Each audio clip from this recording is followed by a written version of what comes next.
It is significant, particularly in India, because small bowel transplants are not done that many and they're not that popular in India.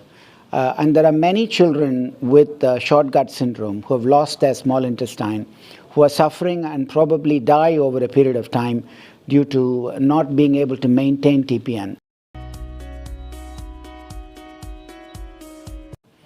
The challenge for small bowel transplant in small children is actually fitting in, not having the space inside the abdomen to fit in part of an adult small intestine.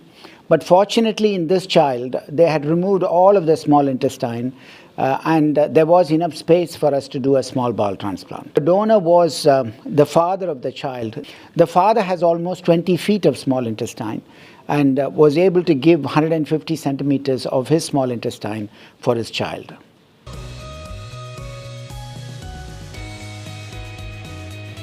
Oh, me personally. I've been in the field of liver transplantation for over 30 years now. I think I've performed somewhere close to 5,000 liver transplants.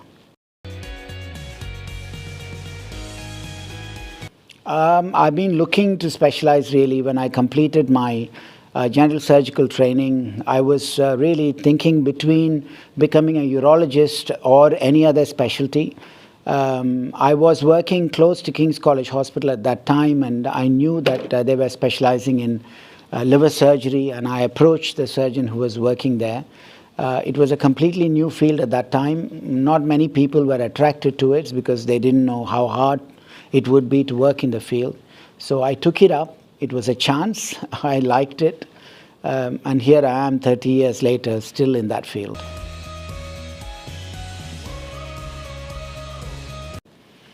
I think most difficult transplants stay in your mind, particularly when the blood loss is huge. But the technical aspects of transplants, pediatric children transplants, is what attracts me most. So I think I became a little popular when I did a transplant on a 5-day-old child, and that was in the Guinness Book of World Records. That girl is now 23 years old. So that is probably one of the most memorable transplants that I've ever done.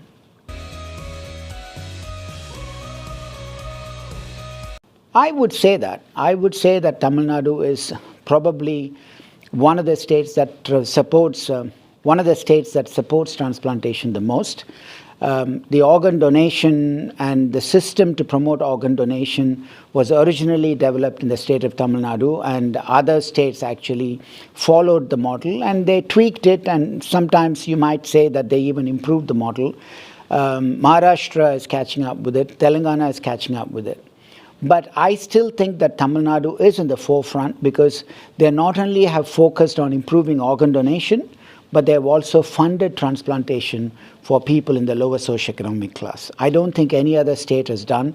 So it's not just enough if you promote organ donation, because these organs will only go to affordable patients. But Tamil Nadu has actually promoted organ donation and as well as funded organ transplantation for people who can't afford it. And therefore, I think Tamil Nadu still sits there as probably a leader in the field of transplantation. I think this is a difficult thing to answer. Should hospitals, particularly private hospitals, use the success story for promoting themselves? I don't think there is much harm in it, even though it looks bad. But the reason for this is, if you go back 10 years ago, the outcome of liver transplantation was very poor. So the public didn't have confidence in transplantation. Even the referring doctors didn't have confidence in transplantation. But it is these good stories, the success stories, the achievements that many hospitals have come through now, which has given confidence to the public as well as to the referring doctors. So unless we tell a good story, how is it going to reach the public? I therefore don't see anything wrong in hospitals promoting good stories, because there are many people who are skeptical about transplantation or worried about transplantation and the long-term, really the outcome of transplantation. And unless we tell this story, they are not going to know how things are going to be. I think it is a good thing to publicize good stories about transplantation.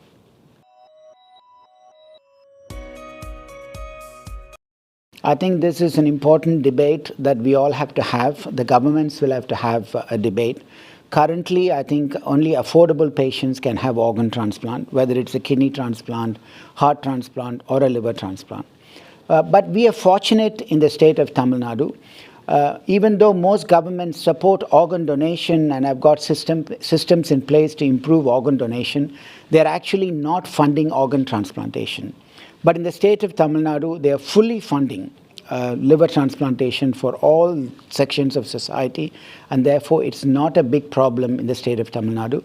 But it's important that the governments have a wider discussion about this to have a similar model in the other states as well.